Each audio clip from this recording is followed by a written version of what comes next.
Honestly, you know the worst thing about the temperature being cold now is it's chapped lips. Fuck chapped lips. I mean, yeah, I guess that is the worst thing, They're the probably. worst, dude. When when like especially if you ignore it for a little while, like you just kind of lick it a little bit, and then you're like, oh, Hmm. I'll put some chapstick on it or Vaseline later, and then you wake up in the middle of the night, you're just bleeding, and then it takes like days for it to get then it takes days for it to get better. What's weird about that? I wake up in the middle of the night bleeding all the time. Hate it. What's the issue? I hate chapped lips so much. I've been I'm dealing with it sorry. all week. I can't fix it. Put I stuff. think there are probably some worse things than chapped lips. What about frozen pipes bursting? How about that? How's that Yeah, for that's what's for a cold happening on problem? my mouth. Frozen pipes bursting. Yeah, sure. Like a larger collective problem, but those pipes are bursting on my mouth and they're getting blood on me. You just That's can't see bad past piping. your own problems, can you? You Yeah, can't see the bigger picture. It's all about your chapped lips. It's always your chapped lips. that's true. Well, whose other chapped lips are how are your chapped lips doing? Are they chapped? Fine, they're not really that chapped, actually. So yeah, I'm not really the Oh, but it's warm in New York. It's like 50s, isn't it? no, it's like low 40s. Oh, I thought it was like 50 earlier this week. It might have been earlier this week. It's not anymore. It's like 45. What is it? It's 35 today. Ooh, ooh. Ooh. How do you even deal with that? Let's see. By How staying cold? indoors. Yeah, well, that's true. One of the problems of getting a dog is that you have to encounter the the weather on a regular basis several times a day. Yeah, I don't want to do that. No, it's No. 30 here. The temperature's going to go up later this week. 41. What do you do? Weird winter so far. It has not been nearly as nasty as the year prior. I thought it was going to be terrible, but maybe that's all coming in January. It's almost as if the climate is doing unusual things. Weird, right? Do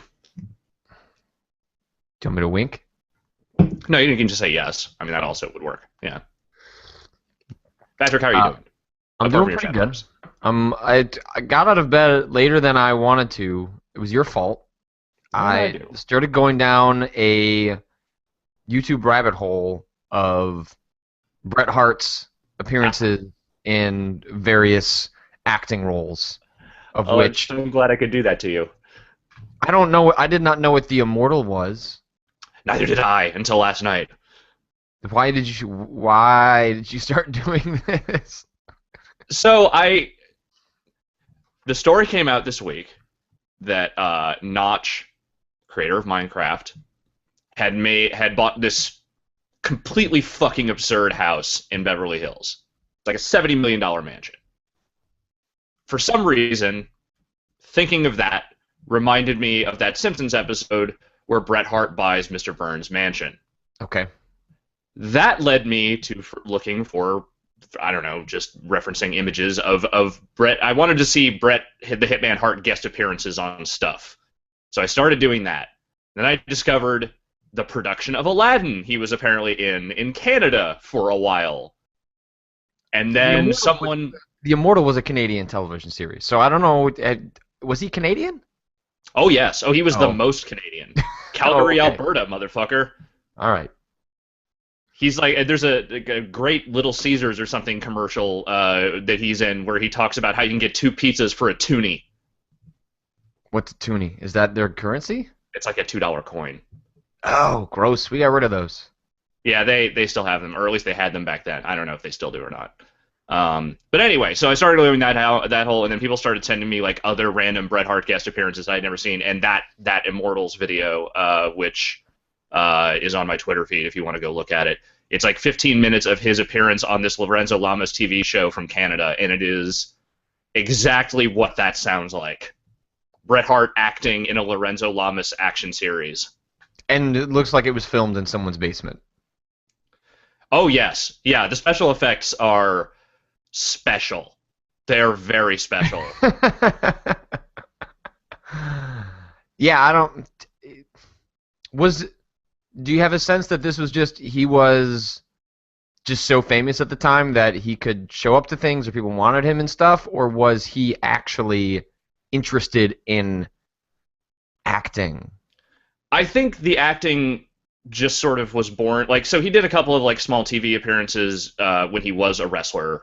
He was on that show Lonesome Dove, the remake version that was from the '90s. He did a couple of other little things, but I think post wrestling he sort of fell into doing some of that stuff as well. He hasn't been in much of anything in a long time, I don't think. I want to say he had like a stroke or something at some point, so he's okay now. Like he's all right, but I don't think he does a lot of like guest appearances on stuff anymore. But there was a period where he was doing a decent amount of television and other random things. It seemed like, but all Canadian, because in Canada he is still Canadian, mad Canadian famous.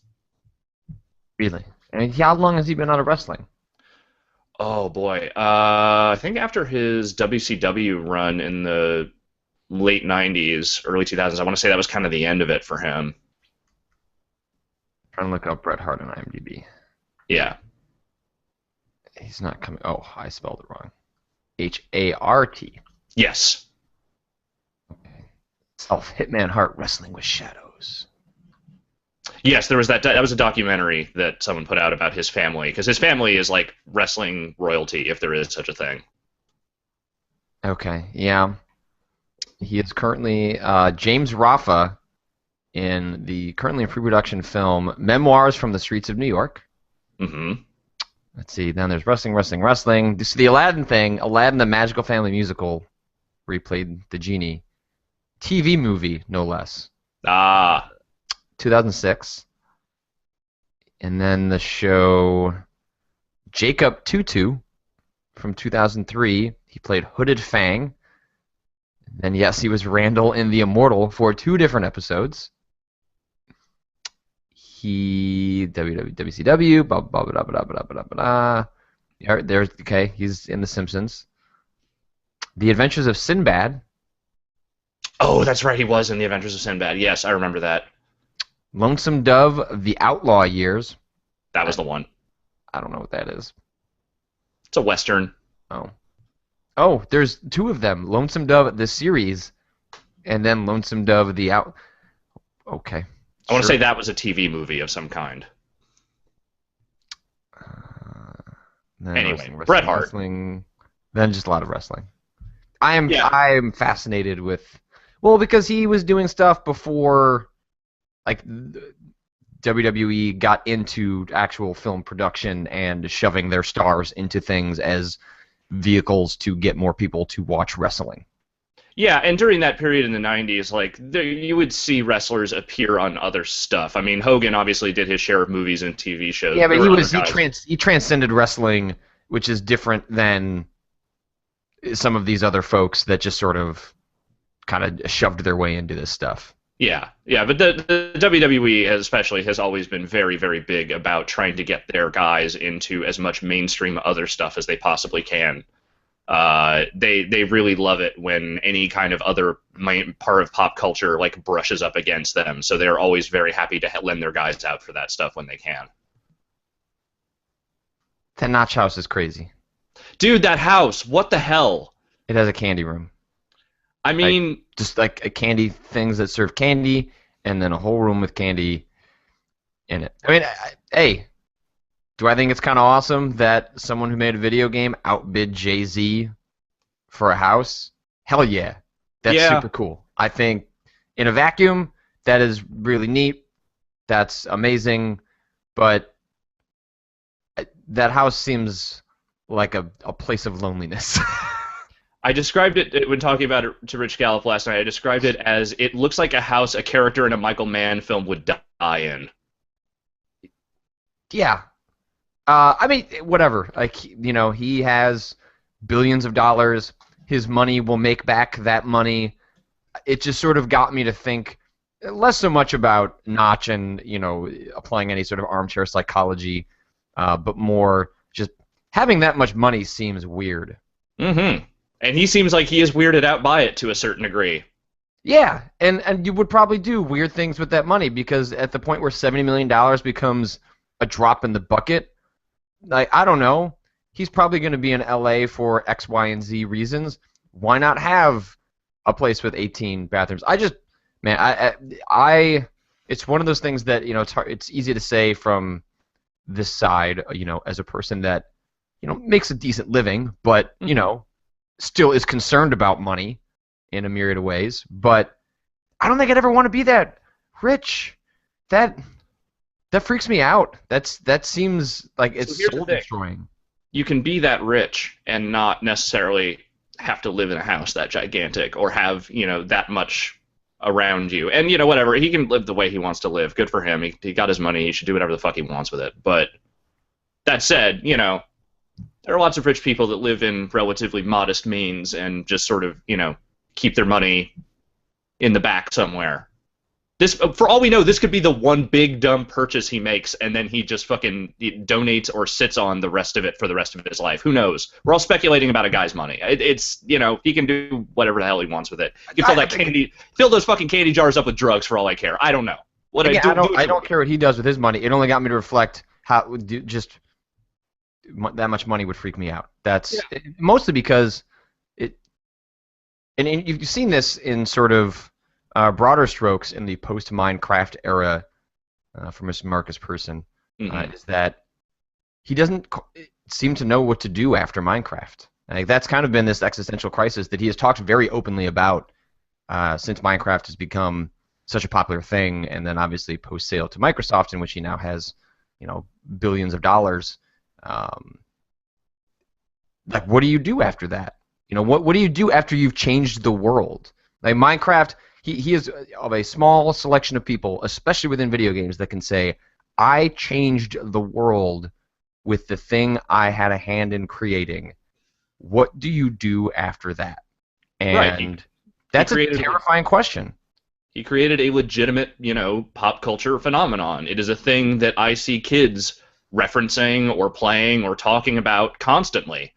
I was in the airport flying back, and there were 4 kids behind me all playing Minecraft on iPads, and I had never felt older than that exact moment right there.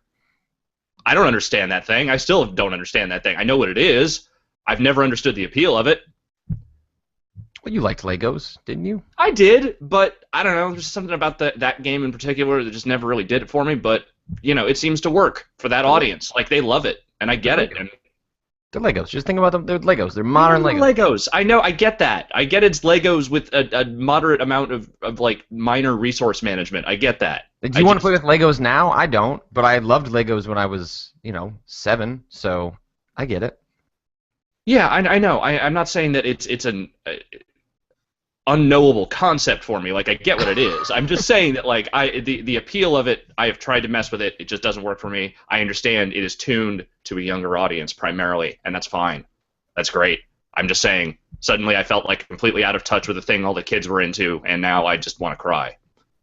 It's just, the success I've had in my career, whether it's, some big new job or, a big story, what you feel out of that, those moments that you have in your life where you achieve, some measure of success, especially if it spreads slightly beyond, like your little purview, like those feelings are fleeting. And I have to imagine that's got to be the same when you make a game. It's why people go on to make another game after they're wildly successful. It may, not be because they have to, financially. Perhaps the one big thing they make sort of takes care of, those sort of desires or needs for the future. But if you created something in the first place, like, you want the next big hit. It's why I go after stories in the future. It's like, I want to do that again. Like, I want to feel that rush again. Like, I want to impact people in the same way. And none of my stories have resulted in me becoming rich. So in some ways, it's where, like, what I have to do for a living meets what I enjoy doing. So I keep doing it. But it's like when one outpaces the other. Like, I don't know. It's just, it's weird, man. Yeah, it's a weird thing to consider. Like, hitting a thing where that gives you all you need for the rest of your life, and you don't have to keep doing it if you don't want to. Like, he was working on that space sim at one point, right? And then he just kind of abandoned that project, right? Yeah, he worked on that, and he was doing a really interesting thing where he was quite literally programming on Twitch, or wherever he was streaming. Like, he was just making that game in real time. Eventually abandoned it, released the source code, and I thought for at least a little while people were picking up where he left off to try and create that space game that he was working on. But I don't know, where that went necessarily. I'm of the mind that he should take as much time as he wants to make whatever the hell he wants. He obviously feels no pressure, so he should just, he should do what he wants to do. I just hope that he doesn't fall into some kind of trap of trying to, recapture that success or, trying to create the next Minecraft, whatever that might end up being. I think, if the more you try to make something like your previous success, the more likely you are to make a not nearly as good or interesting version of the thing you were successful at. Yeah. Take some time, make what you want, do what you want. Yeah. Hey, I hope the dude's happy. He earned it. Eat that. I hope you use all 15 bathrooms once a day, every day. Well, I mean, that's kind of like, have you ever gotten a hotel room and you booked it, it's booked for one, but for whatever reason you end up in a room with two beds? You sleep in both beds, obviously. Yeah, I get up in the middle of the night and switch beds. Okay, that I don't do. That's weird. When you have to go to the bathroom at like 3 a.m., I get up and I go to the other bed because the pillows are colder. So I never actually get up in the middle of the night unless I'm sick. That's the only time I ever get up in the middle of the night. You never go to the bathroom in the middle of the night ever? No, never. Weird. Never had to. I mean, good for you. I'm not trying to judge your bodily functions. And I'll thank you not to. As I judge them and wonder, how do you not go to the bathroom? You should drink more water. I do drink a fair amount of water. I drink a full glass before I go to bed. I still don't need to use a bathroom before I wake up. Wake up in the morning. Would you switch beds if you could? Absolutely, yes. If I was awake, I totally would. But okay, so you're okay with the concept. It's just not applicable to you. Yeah, it just doesn't work for me. Yeah. No, it's so good. I enjoyed thoroughly staying with Vinny Caravella for the 10 days that we were in San Francisco, where we had to split a hotel room because it would have been ridiculous for us to each have our own hotel room for that length of time that we were out there. But it did mean that someone was occupying the other bed, and I never got to sleep in the other bed. Did you ever think about just shoving him out of his bed and just taking it? Just taking it for yourself? I like in the back of my mind, I get slightly terrified that my body has gotten so used to sleeping next to another human being because I've been sleeping next to my wife for 8-9 years. That's just if you just get up and go to the bathroom, would my body just sort of oh, there's the bed with another human in it. Hold on, let me just get in here. Next thing you know, you two are spooning. As far as I know, that didn't happen, but it is one of those things I've thought about in the back of my mind that has slightly terrified me. Oh God, don't stop it, body. Don't do that. Didn't happen, but it scared me. I mean, I've been, sharing a bed with my girlfriend for 3.5 years now, and let me tell you, anytime I am in a bed where I can spread out, I do so. I am not looking for another body in that bed. I'm looking for the chance to just splay out and go, yes, this is mine. Stretch them limbs. That's my joy. That's what I love. That's why I always stay at my parents' place when I'm up, and it's I can just take a whole room to myself. I can just spread. It's oh God, yes, this right here. That's what I'm all about.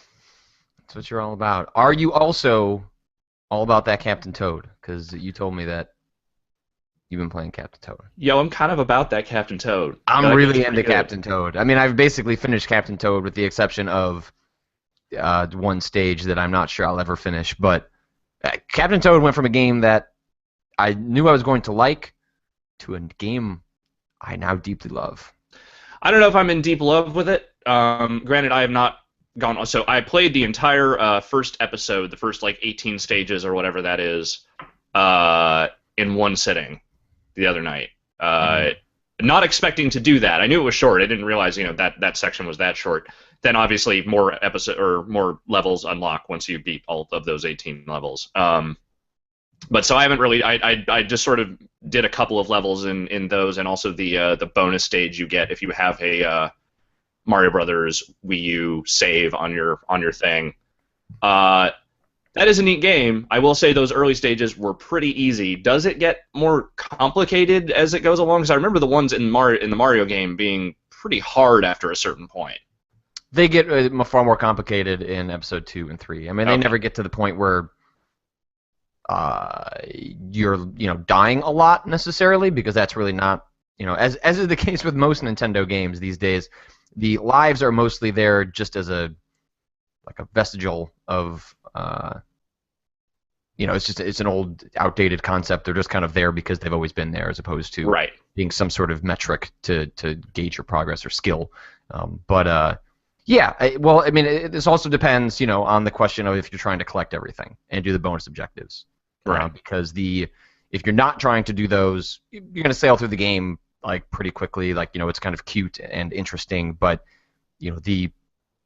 where the true challenge of that game lies is, finding all of the coins. It's in finding the golden mushroom. That, goddamn it, where did they hide the golden mushroom? There's no way there is a golden mushroom. I have looked all over this little 10x10 arena.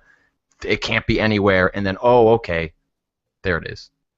The only real complaint I have about that is that I wish it had slightly more adjustable zoom options rather than the far and close. Like, if you could just let me kind of navigate that a little bit somewhere in between so that I can kind of frame things better and get a better look at certain areas, I feel like that would be an improvement. But in terms of just taking those levels, turning them into a game, I'm not mad about what Captain Toad does. I think that game is pretty fun. I think it's pretty cute. It is the only time my girlfriend has ever expressed joy in regards to anything involving Toad or Toad characters. Like, she thought it was adorable, and she hates Toad. Like, legitimately hates Toad as a character. Huh. I have to say most people are indifferent about Toad. Hate seems... That seems like that's a step in a new direction for me. Toad is a nothing person. I mean, yeah. We've talked about this. Okay. But finally, Captain Toad has some personality. There's something to him. There's at least a driving. There's something driving that character beyond the scope of just showing up to tell you the princess is in another castle or squeaking at stuff. That's fair. So I like that. I like that there is a personality there now, at least. The one thing I'd say about the camera is I agree with you that sometimes it can be a little cumbersome to deal with, but they deliberately use the limitations of the camera to hide things in particular ways. Sure. And that becomes more of a thing later in the game when they start getting especially tricky, in which the way you manipulate that very specific camera is how you'll find, what they're hiding in very specific locations in the stage. Yeah. And that makes sense. And if you're saying it does get more complicated, then I imagine that I will be a lot happier with that purchase, because $40 for what I initially played, if it's just more of that, then I feel like I'm going to breeze through it pretty quickly. But if it does get trickier, then I'm actually looking forward to digging into that, because as infuriating as some of those puzzles could be in Mario Brothers, I really liked the concept of those levels and what that section of the game was doing. So I don't know. I'm glad it exists. I'm glad that thing exists. It does feel like something someone threw together in like a year and a half, but they did a really good job on it. I think it's. It would constantly infuriate me when Jeff would swipe away that game as just like, oh, that should just be a $3 iPhone thing, because part of what makes Captain Toad brilliant is its ability to. You can see how this game would be a $3 iPhone thing, but it also wouldn't have the same level of craft and presentation if it was something like that. There's something about the attention to detail that Nintendo has put into something as simple as this that is something only they would do, and yeah. I really appreciate that. And I got more than my $40 out of it by the way I played the game, but I think there are ways of playing the game that you would just kind of roll your eyes at it and go, that was too simple. And I think the more you put into Captain Toad, the more you're going to get, is how I would put that. And I definitely don't see Jeff as the kind of person who wants to put a whole lot into Captain Toad versus other games. Gross. I was not going in that direction, but all right, fine. Now that we're here, yeah, you're right. That is gross. That was a gross thing I said. Sorry. I wanted to see where you went with that. I apologize. Go take that joke, run with it, Alex. Let me know where it ends up. I will. I'll do that. Yeah, so I played a bunch of Captain Toad. Played a little bit of Dragon Age. I have discovered with those kinds of games, it is really hard to get back into them when you have left them alone for 2 weeks. Just Mm. games in which are heavily story based, a lot of item and resource management. In which you are mid 900 quests. Like, just jump. It's not like you just jump back in and play the next level and then pick up where you left off. It's like, Jesus, what was I doing in this world? And it's like 45 minutes of just, oh, right, okay, this is what I was doing. I need to go do that. Blah, blah, blah, blah. So it took like an hour for me to even just get back into pace with Dragon Age. And I'm really looking forward to diving deep into that during my time off. Starting after today, which I'm looking forward to. But I haven't been able to spend too much time with that, partially because I spent most of my week finally digging back into Kentucky Route Zero. Ah, yes. A game that I had heard so much about from so many people, basically since the first episode came out about a year and a half ago. But I'd kind of taken the approach a lot of people had, in which, well, I'll just wait for all the episodes to be out. But I just heard so much about them, and also I did a little bit of research, and it's like, oh, those episodes might not be done till 2016. So I'm not going to wait, and I'm going to jump in. I had played the first act. I did a quick look with Ryan way back in the day of that first section of the game. And I think the first section of the game is pretty good, but Acts 2 and 3 are just unbelievable relative to that first act. It's a game that I think you can look at and immediately wipe off as being super pretentious, but I don't think it actually is. I think it is trying to be artistic, which I think can rub people the wrong way. But every single screenshot in that game you could print out and put on a wall, and I don't think people would even ask, "Is that from a video game?" It just looks incredible. Yeah, I'm in the same boat you were, which is that I played the first act a while ago. It didn't leave a super strong impression on me. I mean, it was a nice looking, great sounding thing, but it just, it didn't give me that drive to want to keep digging into the other episodes as other stuff was coming out. But hearing the way people have been talking about the most recent episodes, I realized that I need to dig into that stuff. Probably not until I'm done with Game of the Year work and stuff, and I have a little free time. But I that is at like the top of my to-do list right now, which is it is trumped beating Dragon Age at this point, and just said, all right, well, I should probably just get back into this.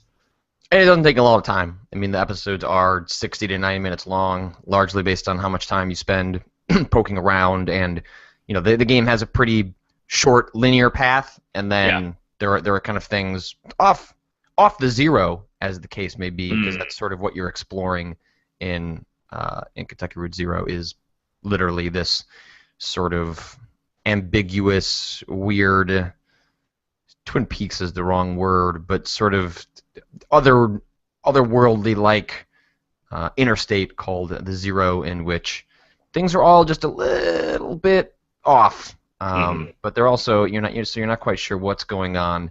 Like, things are very real. Things are happening to these people, it seems, but you're not quite sure. It feels like you got 1 foot in reality and 1 foot in the Zero, and never the twain shall meet, or maybe they are meeting at all times. I don't know, but it's really interesting, and I've always appreciated since the first act how they treat sort of player choice. Most games that are choice driven have to do with morality on some level.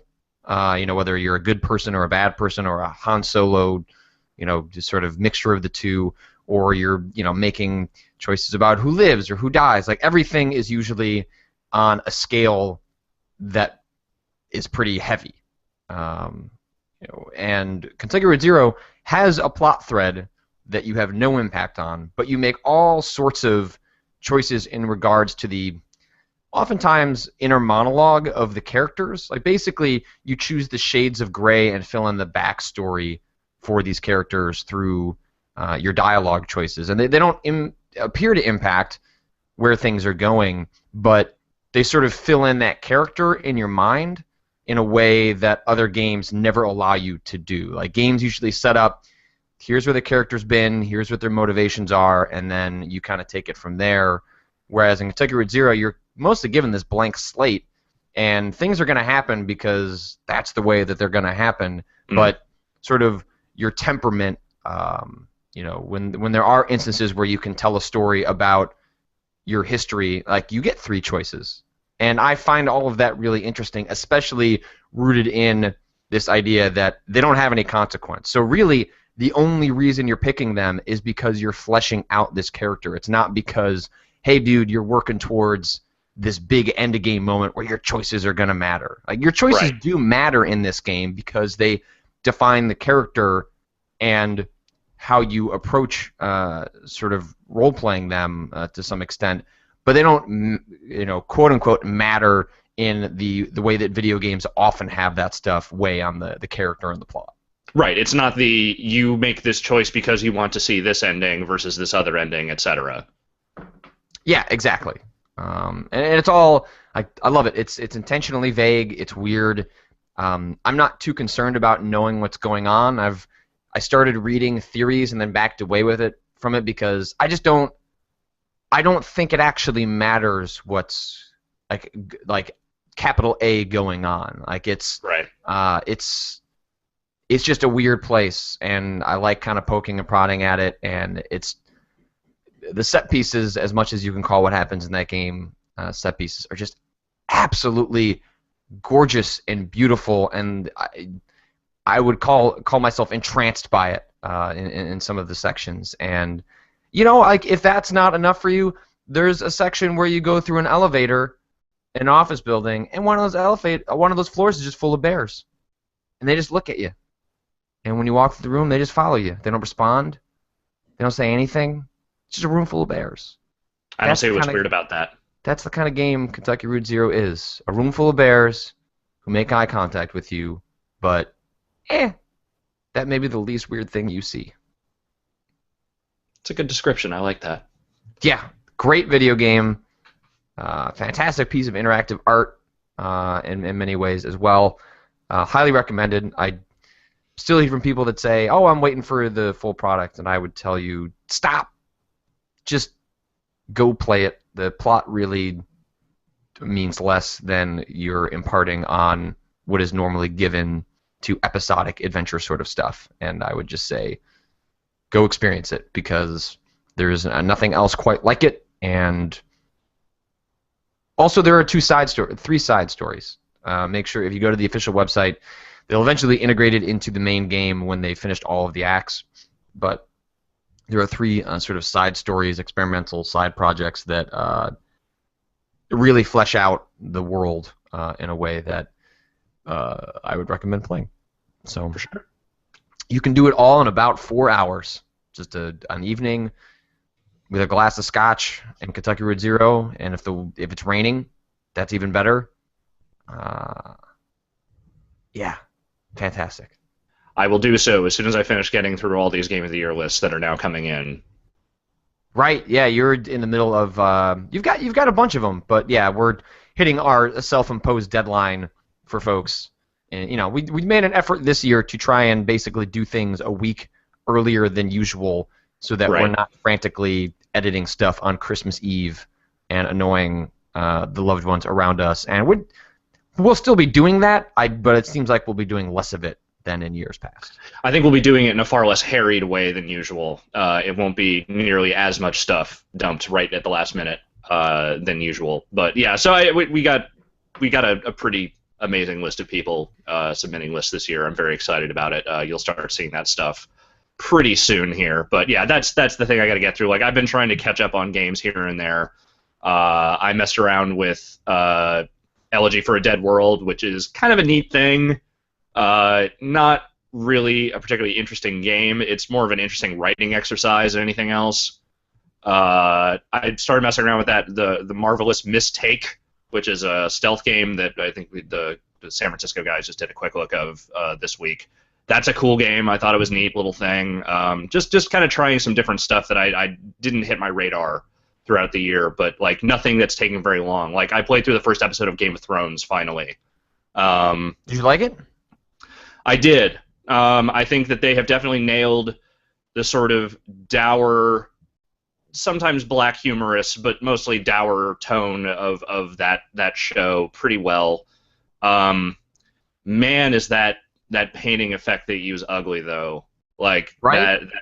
I think some of like the shots that are like larger, like look at the grand scale of this city or this area, like that when you first go into the Foresters' home city and you see like the big place, like that stuff looks cool. But when you're in like tight spaces, like we're in a room talking to a bunch of characters and like you can kind of see real up close like the weird painting effect they put on everything, it just looks real blurry and crappy. Well, especially when it breaks too, and you can see the original textures underneath. Like, it's just Yeah, yeah. How it's did the you equivalent of feel? designing a game with a Photoshop filter, I feel like. A little bit, yeah. And looks good at a distance. It's just that the closer you get to it, the more the illusion breaks in a Yeah. way that I found I disliked. There are a few illusion breaking things in that game. I had a couple of like weird animation bugs, as there always are in Telltale games. There's some stuff in there that definitely is not fully polished, but I think the story, like the writing in that game, is definitely, like, at least from that first episode, seems like it's on the right path, and it is probably some of the best stuff they've done all year. Certainly compared to like The Walking Dead season 2. Like I'm much more invested in this from the get go. Yeah, the series, some of the decisions they set up for you feel very Walking Dead season one-ish in that, and the way those pay off or not pay off, as the case may be, because everyone dies in Game of Thrones. Right. That's the one constant, death. All men must die. It's right there in the tagline. Is that you can make decisions and not know the consequences, or the consequences are so out of left field, but fit the world. I don't think they are hoodwinking you in that way, but it feels like it fits the show, the tone of that universe, and also has me investing in those decisions in a way that I haven't really invested in them. I'm not going to draw real comparisons to Walking Dead season one. I still think it's entirely possible Telltale never makes anything that even comes close to that, but it definitely has echoes of that in a way that I'm enjoying, quote Yeah. unquote enjoying. Yeah, it's neat. I'm looking forward to seeing more of that. I don't know what to make of Telltale's whole Minecraft adventure game thing that I guess they're working on, other than to say, well, I mean, it makes sense from a financial perspective, but I don't know what that story is even going to look like. Hold on, I want to back up. I want to ask you another question about Game of Thrones. Sure. Did you have the same issue I had, in which I'm not going to accuse Telltale of shoehorning the cast of Game of Thrones, the TV show, in, but I found it incredibly distracting whenever they were on screen. I didn't. I don't feel like they labor those guest appearances too much. I think that there's a little, like, it's a little cute in spots, but I don't think it's that bad. I think that if I'm the sort of person who is really super into watching that TV show and I don't necessarily play a lot of video games, I think it's done well enough to where that would be a draw for me. And as someone who does play a lot of adventure games, I don't feel like it was too. I don't know. I didn't feel like it was too heavy with that stuff. I felt like it was the right amount for what they were trying to convey.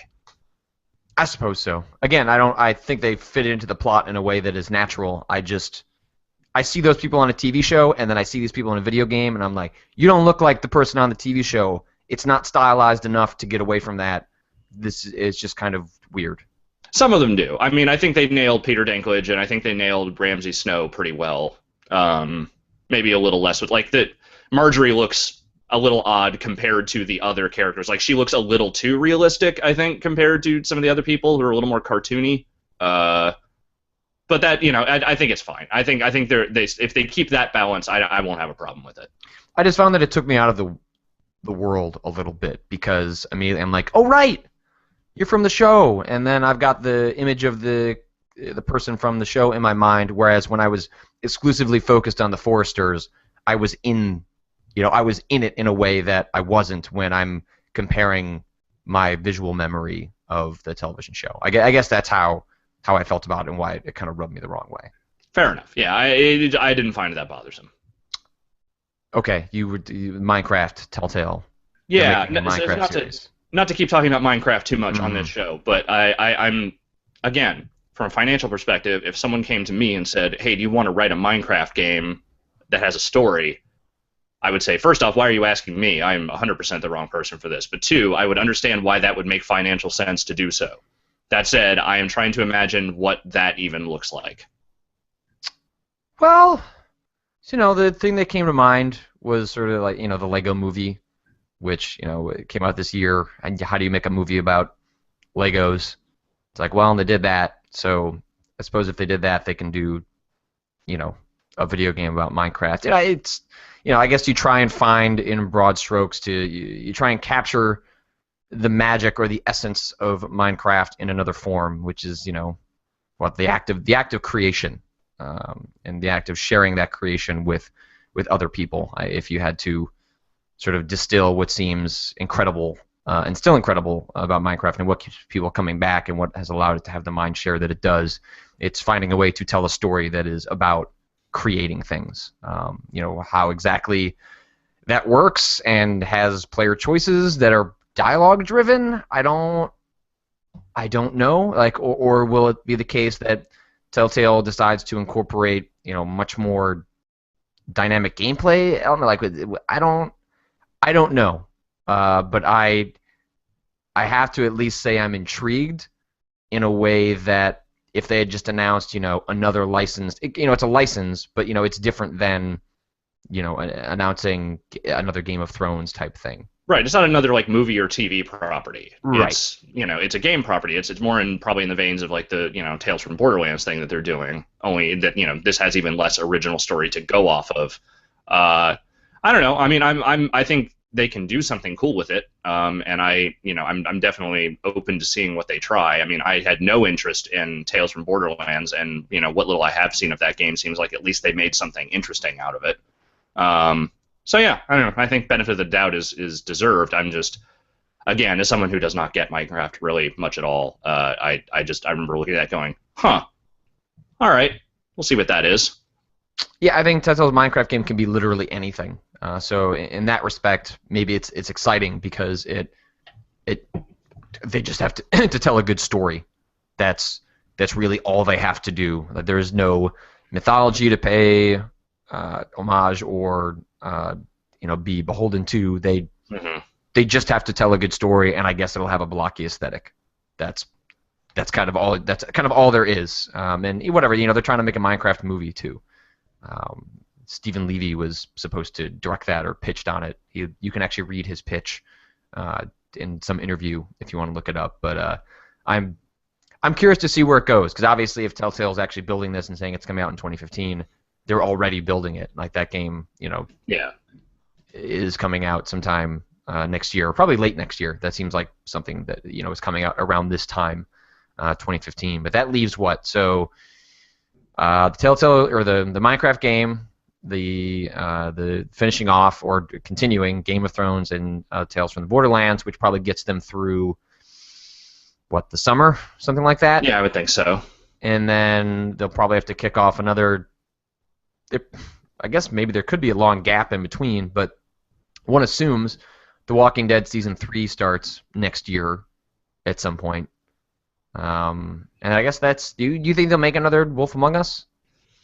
I think so. I feel like it did well enough for them that it would make sense for them to do another one. I would maybe prefer they took a little break before coming at that one again, because I'd like them to maybe work out some of the story deficiencies that the first season had before approaching it again. But I would certainly be open to another game in that universe. I think they did a good job of establishing that world, if nothing else. I am at least curious enough to see what they would be able to spin off of that later on. Yeah, and I'll play another season of The Walking Dead, but I don't know if I would be too brokenhearted if they just suddenly announced, we're not making another one. I think if they make a third one, they need to start over fresh. Like, I think depending on which ending you got in season 2, they do a good enough job of closing out Clementine's story. I don't see a lot of need to continue on with her unless they want to like set it much further ahead in the future and sort of change the dynamic a little bit. Yeah, it's I'll be interested to see where that actually ends up falling. Let's see some other news that happened this week. Capcom's doing updates to Devil May Cry 4 and DMC for Xbox One and PS4. No word on whether that's also coming to the PC. I wouldn't be surprised if that happened. Capcom has been a pretty avid supporter of the PC platform in the last couple of years. But I kind of want an excuse to replay DMC. I know people have strong feelings about that video game, but I liked it a lot. Yeah, I liked it too, and I'm not a Devil May Cry person at all. I did not really enjoy the original games that much, and I don't know. I found something to like about that one. I liked how it played. I liked its sense of humor. I totally respect if Devil May Cry fans, that's not the sequel they were looking for, but I am sad that we will not get a sequel to that game because there's no way that's going to happen. Ninja Theory appears to have moved on to other things, but yeah, they're putting out 1080p, 60 frames a second versions of both those games for those platforms, and there's a bunch of balance changes happening to DMC, and they're teasing another character addition for DMC4, which I think Virgil. I don't know. I am not the authority to ask on that, but there's not a lot that comes out in the summer months necessarily, and so I did like DMC. I don't know how people like. Is DMC4 a good one? I don't know. I have no idea. I feel like I want to say 3 is a more generally beloved. Yeah, I know. Yeah, I know 3 is looked at as possibly the best in the series. Certainly the best one since the first one. But I don't know. I want to say I'm vaguely curious, especially after playing Bayonetta 2. Like it's like, okay, I did 2 character action games. Maybe I can. What's going to be my third one? But we'll see. They're not. That's not coming out till next summer, whereas DMC is coming out early next year. I think maybe like the end of January, something like that. Good game. People should play it. Yeah. All this Assassin's Creed stuff, they put out a 40 gig patch on the Xbox One. Wait, was it 40? I thought it was like 7, which is still Right. large. But you had to download 40 gigs on the Xbox One, which Wow. apparently was some sort of, I don't know if it was a glitch or whatever, but basically you had to download the entire game all over again. Oh my god, that doesn't sound right at all. Because the patch itself, I think, was like 7 gigs, which is still A lot. very large by any standard. But holy shit. Yeah, Did it actually and fix the problems? Did I don't it know. actually do anything? Supposedly, I guess the frame rate's a little bit better. Steven Totilo was talking a lot on Twitter in the last 24 hours. He really likes that series, so I guess he took some video of the world post-patch and was like, it doesn't seem different. But then I was reading, some message board threads that suggested the frame rate seemed better, but I don't think it does not appear revelatory in any case. Maybe they have polished it up a bit, but it is not. It's not suddenly going to be a game that's running at 60 frames a second. It's also not suddenly going to be a game that's fun. Like, it's not like they're redesigning the game. Yeah, it's a bad game. So they can do whatever they want to the world. They can fix the glitches. They can smooth out the frame rate, but they're not suddenly going to make the assassination missions interesting. Yeah. Like there are sort of core problems with Unity that go far beyond its. I think its technical problems are insulting to an audience that paid $60 for that product, myself included. Mm-hmm. But that's they're not going to fix the game. Like the game part is still going to be crappy. Yeah. Yeah, and it definitely is. Don't play Assassin's Creed Unity. Maybe play Rogue instead if you need to play an Assassin's Creed game this year. Like, if you absolutely need to, maybe play Rogue instead. Like, if you just can't make it through the year without another Assassin's Creed game, even though we've had plenty over the last 6-7 years, like, if you have to, if your life depends on it, if there's a gun to your head. If you are an assassination junkie, if you were getting the Creed shakes, maybe play Rogue. Do you think you'll end up finishing it? I don't know. I've kind of gone back to it now and again over the last month or so, and I like the parts I played of it. It's not spectacular, but it's competent. It does what it's trying to do pretty well, I think. Did you see that video that Greg Miller recorded of Tetris on the PS4? No, but I've heard some things about that game not being so good. Unplayable. Oh no. It appears to be related to PSN or the social stuff in some way. The other versions of Tetris, whatever, let's call it Unlimited. I don't know if that's actually what it's called. But yeah, he recorded this video and it's up on IGN. It's pretty incredible. It hitches to the point where the blocks just sort of skate across the screen in really crazy ways. Oh boy. You know, how do you fuck up Tetris? It's a game that came out totally playable on the Game Boy, but furthermore, hey Sony, like what are you doing? Like where the hell are your standards? Like this is something that if you watch the video, Greg Miller mentioned that this was happening when Ubisoft came and showed them the game earlier in the year. It was having these same issues, and they were like, "Oh, it'll be worked out. It's just a early build of the game." Not worked out. Shipped on PSN. Money is being charged. What the fuck are you doing? They need games, man. Ubisoft is just getting away with whatever they can. Sure, fine. Go for it, Ubisoft. At this point, why not? But Sony, you're a platform holder. You were supposed to have things called standards. These aren't them. Is your platform team even playing these goddamn video games before they come out?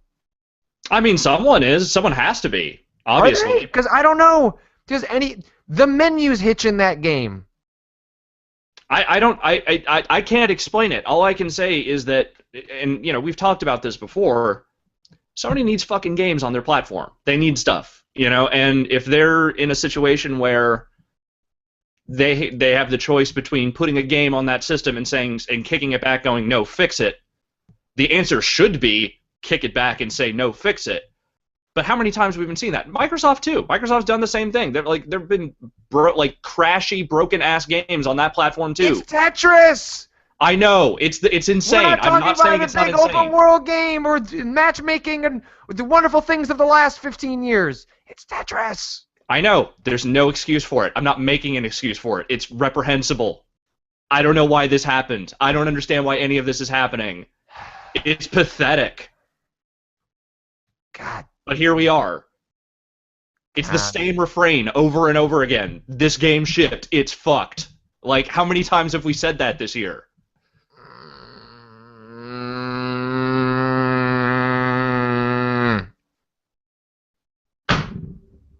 It's Tetris. You shouldn't be able to break Tetris.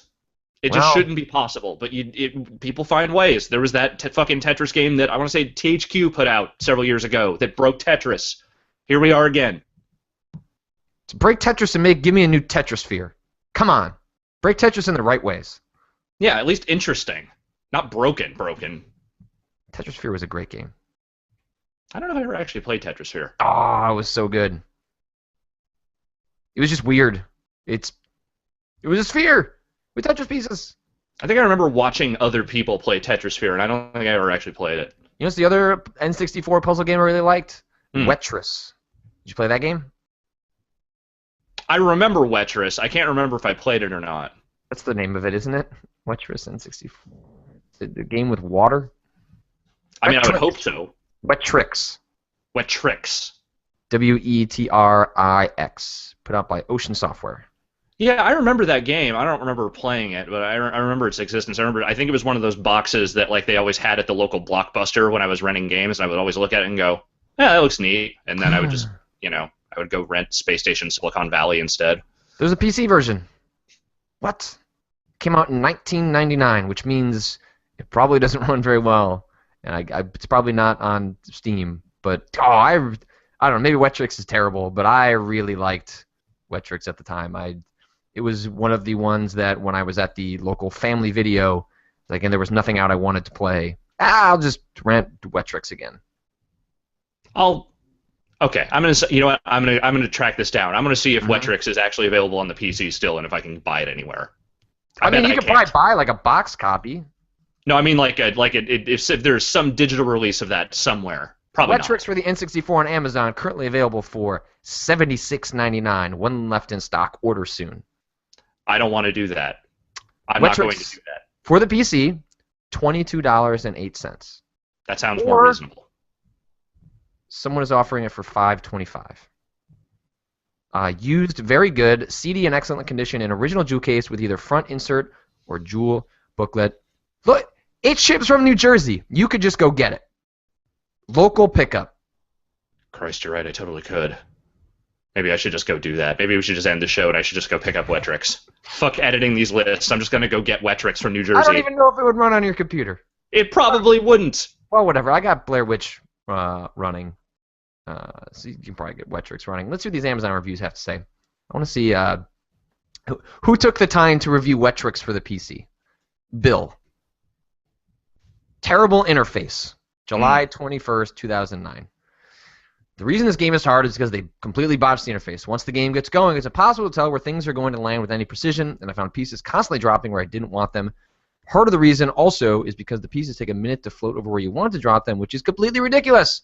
Definitely not part of the N64 game. You think it's lined up only to have it drop a couple of spaces off. I've only been getting my score up to 130,000 on the console version, but can't get it past 5,000 in this game. Terrible adaptation of the console game. The N64 version is by far my favorite. Damn it. Maybe don't go to New Jersey and buy that copy of Wetrix on the PC.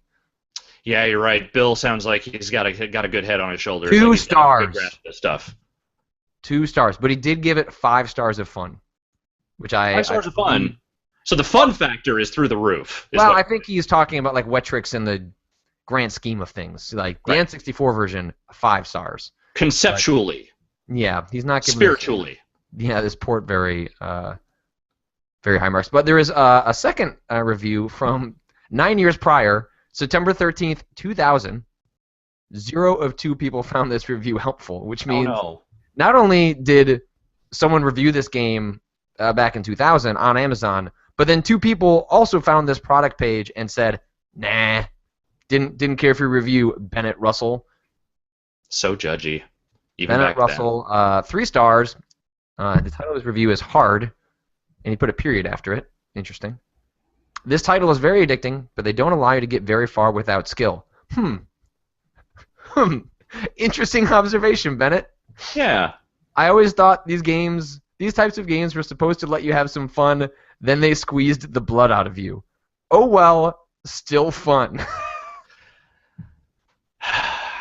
that person is not the preeminent game critic in the modern era is a fucking travesty. This title is very addicting, but they don't allow you to get very far without skill. Squeeze the blood out of you! I always thought these types of games were supposed to let you have some fun, but then they squeezed the blood out of you. Oh well, still fun. 3 stars.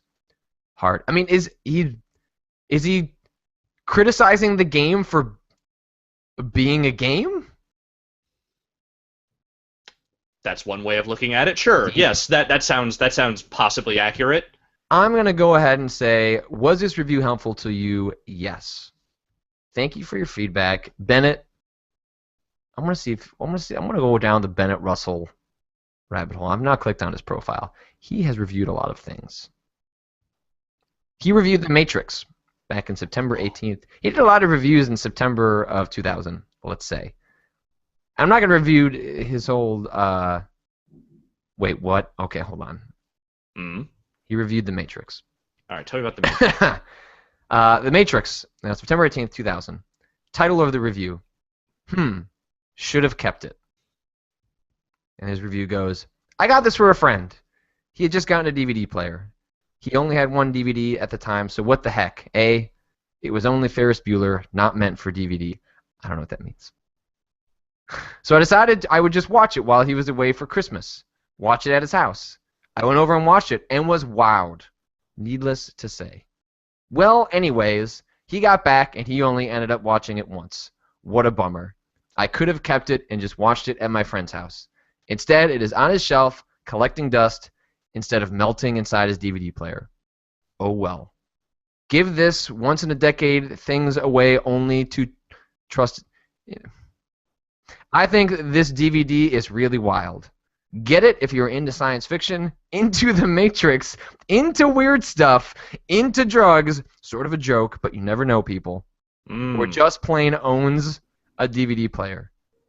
Get it. Just plain owns a DVD player is a really amazing sentence. Or at least even fragment of a sentence.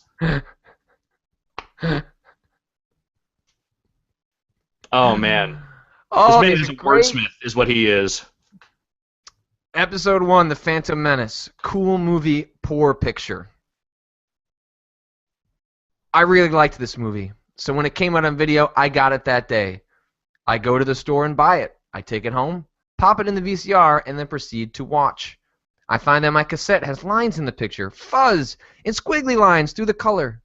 Now I have several VHS movies, and they don't have picture perfect, but not bad picture. I mean, George Lucas waits a year to release the movie on tape and doesn't make it very high quality. That was a crime.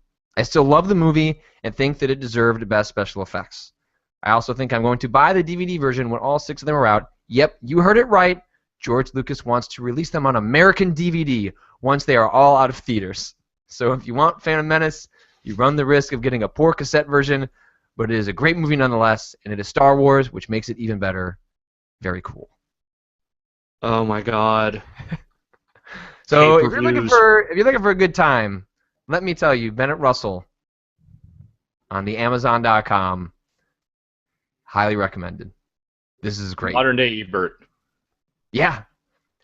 Part of what makes them amazing is that he is clearly genuine. Oh yeah, they all and are. is telling stories in these reviews, and also English is not his first language. So it just makes it even more fun. American DVD! He reviewed Algebra 1 Cliff Notes. I can't keep doing this. Yeah, this is let's get out of this rabbit hole now, because this is just going to go into some dark places. I can already tell. I could do this all day, though. In fact, I would love to, but I have all this editing work I have to do. No, I'm just telling you what I'm doing the rest of the day. Okay, that's fine. You do what you want to do for the rest of your day. That's fine.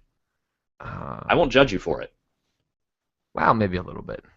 Like that much. Like that little much. So what do you're editing that stuff the rest of the day, right? That's kind of your job until this stuff kicks off. Yep. What, mid next week? I think so, yeah. I actually don't remember what the start date is, but it's next week sometime. And yeah, so I got to get through all these lists, get them all into the site, and just make sure everything goes up accordingly. Is there anyone you want to tease at this point? We've got a lot of them in. What do you want to say about what we've got going on with these guest lists? It's a good lineup, and it is a very good lineup. A couple heavy hitters still to weigh in, but we're confident we're going to get them all together. But what do you want to say about what you have put together? I've helped, but this has been your baby. So we're gonna have a nice mixture of some familiar faces, some people who have not done lists for us before. The only person I have teased thus far has said that Baz McMahon from the VGCW will be doing a list for us.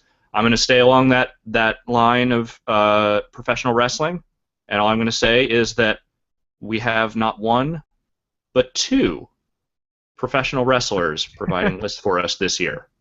Because why not? That's all I'm going to say.